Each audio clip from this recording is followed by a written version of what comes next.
Arrest നീളുന്നു എന്നുള്ളതാണ് ചോദ്യം. അറസ്റ്റ് നീളുന്നുണ്ട്, പക്ഷേ അറസ്റ്റ് നീട്ടുകയല്ല എന്നാണ് ഞാൻ മനസ്സിലാക്കുന്നത്. അതിന് രണ്ട് കാരണങ്ങളുണ്ട്.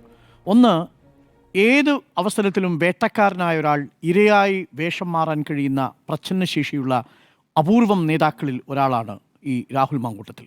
അത് കേരളത്തിൽ അടുത്ത കാലത്തായി നമ്മൾ കാണുന്ന ഒരു പ്രത്യേക രാഷ്ട്രീയ രീതിയാണ്. വേട്ടക്കാരനായിരിക്കും, കുഴപ്പങ്ങളെല്ലാം ഉണ്ടാക്കുന്നത് ഈ നേതാവായിരിക്കും. പക്ഷേ കുഴപ്പങ്ങളുണ്ടാക്കി ഏറ്റവും ഒടുവിൽ വരുന്ന സമയത്ത് ഇരയായി ആശുപത്രിയിലോ ജയിലിലോ പോകുന്നത് ഇയാളായിരിക്കും, വേട്ടക്കാരൻ. ഇതൊരു പുതിയ ശൈലിയായി കേരളത്തിൽ അടുത്തിടെ നമ്മൾ കണ്ടുവരുന്നൊരു രീതിയാണ്. ഇതിൻ്റെ ഗുണഭോക്താവ് കൂടിയാണ് രാഹുൽ മാങ്കൂട്ടത്തിൽ. എപ്പോഴാണ് വ്യാജരേഖാ കാർഡുമായി ബന്ധപ്പെട്ട് പോലീസ് ഇയാളെ വീട്ടിൽ നിന്ന് അറസ്റ്റ് ചെയ്യുന്നുണ്ട്. ആ സമയത്ത് ഒരാവശ്യവുമില്ലാത്ത അറസ്റ്റായിരുന്നു അത് എന്നുള്ളതായിരുന്നു എൻ്റെ നിലപാട്. ആ അറസ്റ്റോടു കൂടിയാണ് രാഹുൽ മാങ്കൂട്ടത്തിൻ്റെ പൊളിറ്റിക്കൽ ഗ്രാഫ് ഉയർന്നത്. ആ അറസ്റ്റ് പോലീസിനെ സംബന്ധിച്ചൊരു താക്കീതാണ് തൻ്റെ മുന്നിൽ. ഈ കേസിൽ പോലും ജാമ്യ ഹർജി തള്ളി എന്ന് കേൾക്കുന്നതിനേക്കാൾ പോലീസ് പിടിച്ചു എന്നാഗ്രഹിക്കുന്ന ഒരു ക്രിമിനൽ മൈൻഡ് ഈ രാഹുൽ മാങ്കൂട്ടത്തിൻ്റെ ഉള്ളിലുണ്ട്. നിങ്ങൾക്കൊരിക്കലും അത്ര എളുപ്പം നിർദ്ധാരണം ചെയ്യാൻ പറ്റുന്നൊരു കൂട്ടരേ അല്ല എന്നുള്ളതാണ്. എന്നെ ഭയപ്പെടുത്തുന്നതും കേരള രാഷ്ട്രീയത്തിൽ അടുത്തിടെ സംഭവിച്ചുകൊണ്ടിരിക്കുന്ന ഈ രാഷ്ട്രീയ പ്രതിഭാസമാണ്. കോൺഗ്രസിലെ മുതിർന്ന നേതാക്കൾ, എന്തിനേറെ VD സതീശൻ, രമേശ് ചെന്നിത്തല, ഉമാ തോമസ്, ഈ ഷാനിമോൾ ഉസ്മാൻ, ബിന്ദു കൃഷ്ണ, ഈ മുതിർന്ന നേതാക്കളെ അറപ്പുളവാക്കുന്ന രീതിയിൽ, വെറുപ്പുളവാക്കുന്ന രീതിയിൽ ഒരു യൂട്യൂബ് തുറന്നു വെച്ച് കുറച്ച് അശ്ലീല യൂട്യൂബർമാരും കുറച്ച് പെയ്ഡ് ഓൺലൈൻ സംഘങ്ങളും ചേർന്ന് നടത്തുന്ന ക്രിമിനൽ സൈബർ കൂട്ടങ്ങളെയാണ് ഇവർ യഥാർത്ഥത്തിൽ ഇവരുടെ കൊട്ടേഷൻ സംഘങ്ങളെ പിന്നിൽ നിർത്തുന്നത്. ഇവരാണ് യഥാർത്ഥത്തിൽ ഇവരുടെ പിന്തുണയിൽ നിൽക്കുന്നത്. നമുക്ക് സങ്കല്പിക്കാൻ പോലും കഴിയില്ല. അതിനകത്ത് അങ്ങേയറ്റം കമ്മ്യൂണലായ എലമെൻറ്റുകൾ പ്രവർത്തിക്കുന്നുണ്ട്. അങ്ങേയറ്റം രാജ്യവിരുദ്ധ താല്പര്യമുള്ള ആളുകൾ രാജ്യത്തിന് പുറത്തു നിന്നുകൊണ്ട് ഈ ഗ്രൂപ്പുകളെ നിയന്ത്രിക്കുന്നുണ്ട്. ഇതിൽ തന്നെ ഹവാല ഇടപാടുകളും റിയൽ എസ്റ്റേറ്റ് മാഫിയും ഉള്ളവർ ഈ ഇടപാടുകളിലുണ്ട്. ഞാൻ പരിശോധിക്കുകയായിരുന്നു. രാഹുൽ മാങ്കൂട്ടത്തിൻ്റെ വ്യാജരേഖാ കേസ് വന്നപ്പോൾ അതിലൊരു പ്രതി, ആ പ്രതി ആ സമയത്ത് 12,000 രൂപ മുത്തൂറ്റിൽ എന്ന് പറയുന്നൊരു സ്ഥാപനത്തിലെ ഒരു ശമ്പളത്തിന് വേണ്ടി പണിയെടുത്തിരുന്ന ഒരാളായിരുന്നു. ഇയാൾ ഇന്ന് ഈ വ്യാജരേഖാ കേസിൽ പ്രതിയായതിനു ശേഷം ഈ രാഹുൽ മാങ്കൂട്ടത്തിൻ്റെ കൂടെ കൂടി ഇയാൾ ഇന്ന് സ്വന്തമായൊരു ധനകാര്യ സ്ഥാപനം തുടങ്ങിയിരിക്കുന്നു. ജിമ്മി, അത്ഭുതപ്പെടുത്തുന്ന വളർച്ചയാണ്, അത്ഭുതപ്പെടുത്തുന്ന വളർച്ച. അതേപോലെ ഈ ജോബി ജോസഫും രാഹുൽ മാങ്കൂട്ടത്തിലും ചേർന്ന് നടത്തുന്ന കുറച്ച് സാമ്പത്തിക സ്ഥാപനങ്ങളുണ്ട്. ഞങ്ങളുടെ ആഗ്രഹം സഫലമായി എന്ന് ഫേസ്ബുക്ക് പോസ്റ്റിൽ നമ്മൾ കണ്ടതുപോലെ ഇദ്ദേഹത്തിൻ്റെ ഒരു ബന്ധു തന്നെ ഇതിൽ ഒരു പ്രധാന ഇൻവെസ്റ്ററാണ്. ആ ലിറ്റിൽ പ്ലാനറ്റ് എന്ന് പറയുന്ന കടയടക്കം തുണിക്കടയും ടോയ്ക്കടയും അടക്കം ഒന്ന് തുറന്ന് കോവിഡിന് ശേഷം സാമ്പത്തിക പ്രാരാബ്ദങ്ങളിൽ നിന്നപ്പോൾ, അതും ടെക്സ്റ്റൈൽ ബിസിനസ്സിന് വലിയ സാധ്യതയില്ലാത്ത ഒരു ജില്ലയിൽ, പത്തനംതിട്ടയിൽ ഒന്നിലധികം കടകൾ, 2, 3, 4 കടകൾ തുറന്നു വെച്ച് കച്ചവടം നടത്തിക്കൊണ്ടിരിക്കാൻ ഇതിൻ്റെയൊക്കെ സാമ്പത്തിക സോഴ്സ് എവിടെ നിന്നാണ്? അതുകൊണ്ടാണ് ഞാൻ പറഞ്ഞത്, നമുക്ക് അത്ര എളുപ്പം നിർദ്ധാരണം ചെയ്യാൻ പറ്റാത്ത ഒരു ക്രിമിനൽ ബുദ്ധി ഇവരുടെ എല്ലാം പിന്നിൽ പ്രവർത്തിക്കുന്നുണ്ട്. അതുകൊണ്ട് ഇപ്പോൾ അറസ്റ്റ് ചെയ്താൽ ആ അറസ്റ്റും രാഷ്ട്രീയമായ ഒരു ആയുധമാക്കാൻ ശേഷിയുള്ള ഒരു വലിയ പ്രൊപ്പഗാൻഡ ടീം, ഒരു പ്രചരണ ടീമുണ്ട്. പക്ഷേ അറസ്റ്റ് നീളുന്നതിൻ്റെ ഒരു കാരണം പോലീസിനെ സംബന്ധിച്ച് തിടുക്കപ്പെട്ട് ഏതെങ്കിലും തരത്തിൽ ഇയാൾക്ക് ഇനിയും ഒരു പ്രൊഫൈൽ ഉണ്ടാക്കി കൊടുക്കുന്ന അവസരത്തിലേക്ക് പോലീസ് നീങ്ങില്ല. പക്ഷേ അറസ്റ്റ് ചെയ്യണമെന്നുള്ളതാണ് എൻ്റെ പക്ഷം. ഒട്ടേറെ അപകടങ്ങൾ നമ്മുടെ മുന്നിലുണ്ട്. അതാണ് ഞാൻ പറയാൻ പോകുന്ന അടുത്തതിലെ പ്രധാനപ്പെട്ട കാര്യങ്ങൾ. കാരണം ഈ ആൻറ്റിസിപ്പേറ്ററി ബെയിലിൽ ഇയാൾ പറയുന്ന കാര്യങ്ങളിൽ ഒരു 60% നമ്മൾ പരിശോധിച്ചാൽ അത് അയാൾക്കെതിരെയുള്ള തെളിവുകൾ അയാൾ കുറ്റസമ്മതമായി നടത്തിയിരിക്കുന്നതാണ്. നമ്മളത് ഇന്നലെ വിശദമായി പരിശോധിച്ചു. ഇനി അറിയേണ്ട 3-4 കാര്യങ്ങളുണ്ട്. ഒന്ന്, ഇയാൾക്ക് ജാമ്യം കിട്ടിയാൽ സാധാരണ രീതിയിൽ ആൻറ്റിസിപ്പേറ്ററി ബെയിൽ വരുന്ന സമയത്ത് കോടതി പരിഗണിക്കുന്നത് ഇതൊരു കസ്റ്റോഡിയൽ ഇൻട്രോഗേഷൻ ആവശ്യമുള്ള കേസാണോ എന്നാണ്. 100% കസ്റ്റോഡിയൽ ഇൻട്രോഗേഷൻ ആവശ്യമുള്ള കേസല്ലേ? കാരണം എന്താ, ഇതിൽ പറഞ്ഞിരിക്കുന്നത് 3 ബലാത്സംഗ കുറ്റങ്ങളാണ് ചുമത്തിയിരിക്കുന്നത്. നോക്കണം, ആൻറ്റിസിപ്പേറ്ററി ബെയിലിൻ്റെ ഇതുവരെയുള്ള ചരിത്രത്തിൽ പലപ്പോഴും അതിൻ്റെ കേസിൻ്റെ മെറിറ്റിലേക്ക് കടക്കരുതെന്നുള്ളതാണ് കോടതി പറയുന്നത്. പകരം ചില ചോദ്യങ്ങളുണ്ട്. ആ ചോദ്യങ്ങൾക്കുള്ള ഉത്തരം മതി. ഒന്ന്, കസ്റ്റോഡിയൽ ഇൻട്രോഗേഷൻ ആവശ്യമുണ്ടോ? പ്രോസിക്യൂഷൻ പറയണം ആവശ്യമുണ്ട്. എന്താണ് ആവശ്യമുള്ളത്? ചുമത്തിയിരിക്കുന്നത് ഒരു ബലാത്സംഗ കേസാണ്. 1 അല്ല 3 ബലാത്സംഗ കേസാണ്. ഇതിൽ ഏതെങ്കിലും തരത്തിൽ സ്വാധീനശേഷിയുള്ള അധികാരമുള്ളയാളാണോ പ്രതിസ്ഥാനത്ത് നിൽക്കുന്നത്? 100%.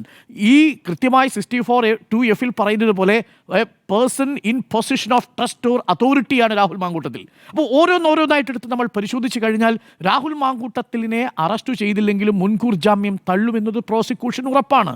100%. അതല്ലെങ്കിൽ ഇനി അസാധാരണമായ രീതിയിൽ ഇദ്ദേഹത്തിൻ്റെ ജാമ്യ ഹർജി പരിഗണിച്ചുകൊണ്ട് ഒരു പ്രീമച്വർ ട്രയൽ നടത്തി ജഡ്ജി ഒരു തീരുമാനത്തിലേക്ക് എത്തണം. പക്ഷെ അതിനുള്ള സാധ്യതകൾ വളരെ വിരളമാണ്. ഈ ഘട്ടത്തിൽ അത് വിരളമാണ്. അതിനുള്ള തെളിവുകളാണ് ഇപ്പോൾ കൊടുത്തിരിക്കുന്നത്. എന്താണ് ഇത് എൻ്റെ ഗർഭമല്ല എന്നത് തെളിയിക്കുന്നതിനാവശ്യമായിട്ടുള്ള ശബ്ദ സന്ദേശങ്ങൾ. ഇതൊന്നും ആൻറ്റിസിപ്പേറ്ററി ബെയിൽ വരുന്ന സമയത്ത് പരിഗണിക്കുന്ന വിഷയങ്ങളല്ല. ഇതൊക്കെ ട്രയലിൻ്റെ വേളയിൽ പരിശോധിക്കുന്ന വിഷയങ്ങളാണ്. ആൻറ്റിസിപ്പേറ്ററി ബെയിലിൻ്റെ സമയത്ത് പരിശോധിക്കുന്ന വിഷയങ്ങൾ എന്താ? ഒന്ന്, ഞാൻ പറഞ്ഞതുപോലെ കസ്റ്റഡിയൽ ഇൻട്രോഗേഷൻ ആവശ്യമുണ്ട്. എവിടെയൊക്കെ വെച്ച് പീഡിപ്പിച്ചു? ഒന്ന് പാലക്കാട് വെച്ച് പീഡിപ്പിച്ചു, മറ്റൊന്ന് തിരുവനന്തപുരത്ത് വെച്ച് ഈ പെൺകുട്ടിയുടെ ഫ്ലാറ്റിൽ വെച്ച് പീഡിപ്പിച്ചു. ആ പീഡിപ്പിച്ച തീയതിയും ദിവസവും അടക്കം ഗർഭിണിയായിരുന്ന സമയത്തും പീഡിപ്പിച്ചു എന്ന് പറയുന്ന വളരെ പ്രധാനപ്പെട്ട ഗുരുതരമായിട്ടുള്ളൊരു കുറ്റം രാഹുൽ മാങ്കൂട്ടത്തിൻ്റെ പുറത്തുണ്ട്.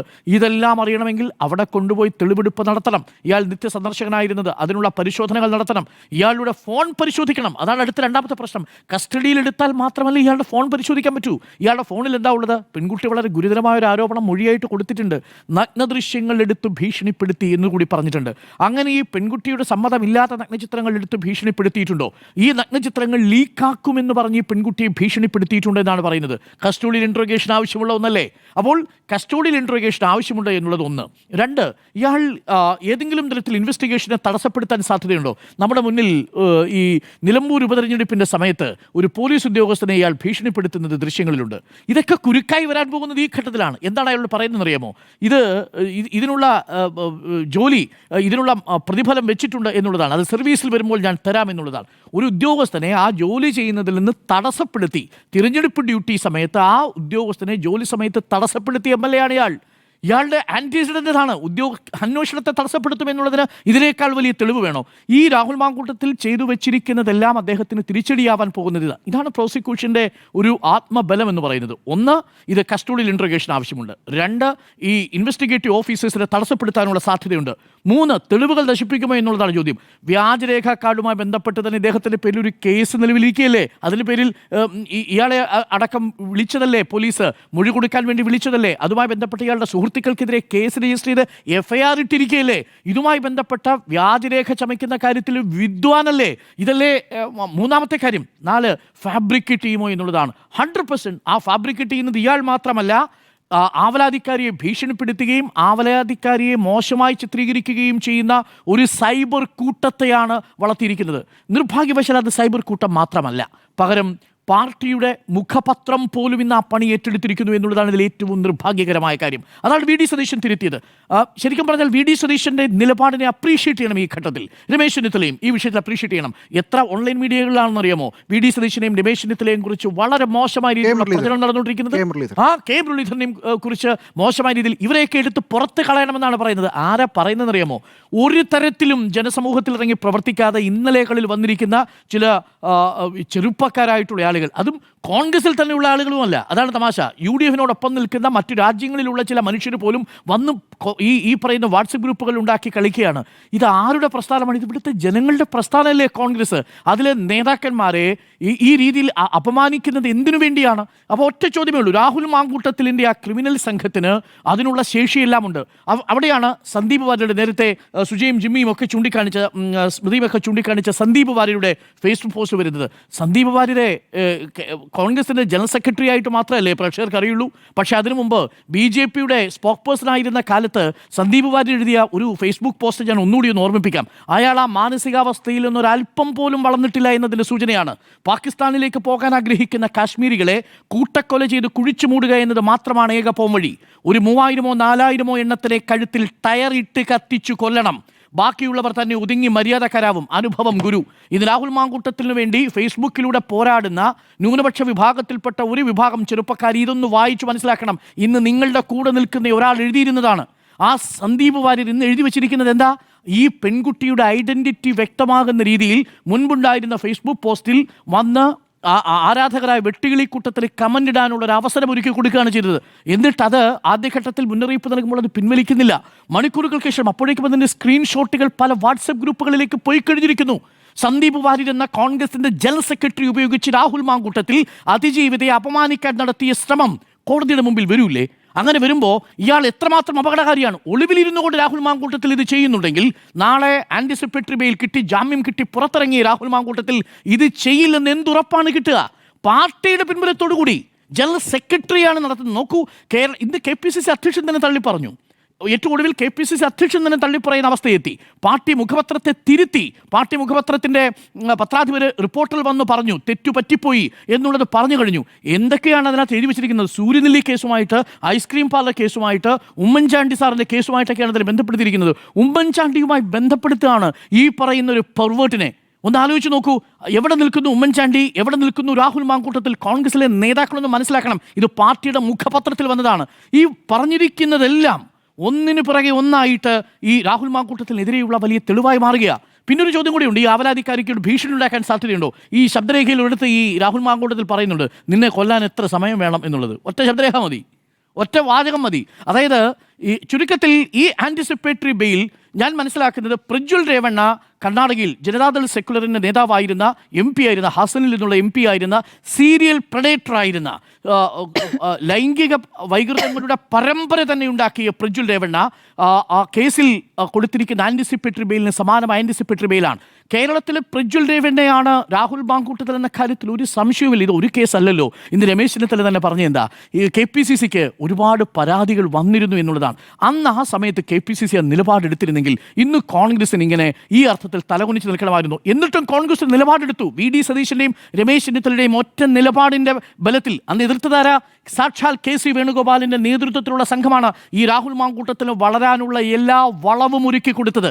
KC വേണുഗോപാലിൻ്റെ ലക്ഷ്യം എന്താ? വളരെ കൃത്യമല്ലേ? ഒരു ഭാഗത്ത് രമേശ് ചെന്നിത്തലയും മറുഭാഗത്ത് VD സതീശനെയും തകർക്കാൻ വേണ്ടിയിട്ട് ഈ നമ്മൾ സാധാരണ പറയാറുണ്ട് ഈ ചെറിയ നാപ്പാം ബോംബുകൾ വിതറും എന്നുള്ളത്.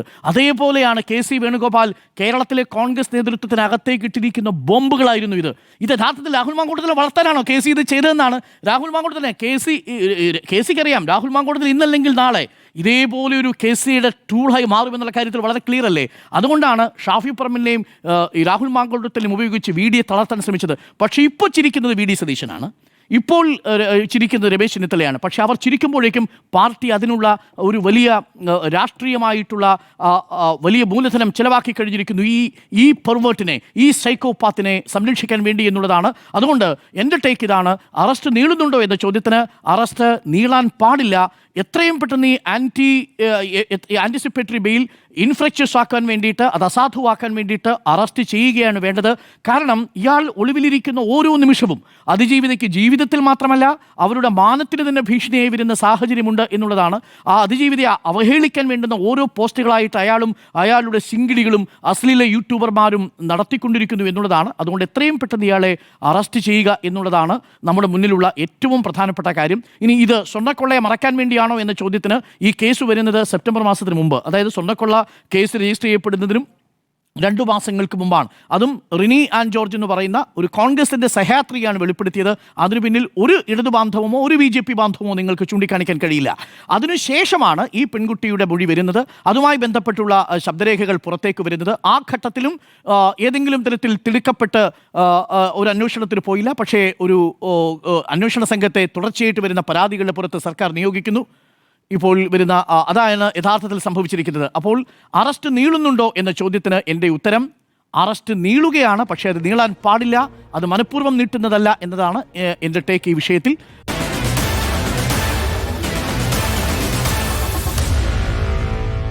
Meet the editors.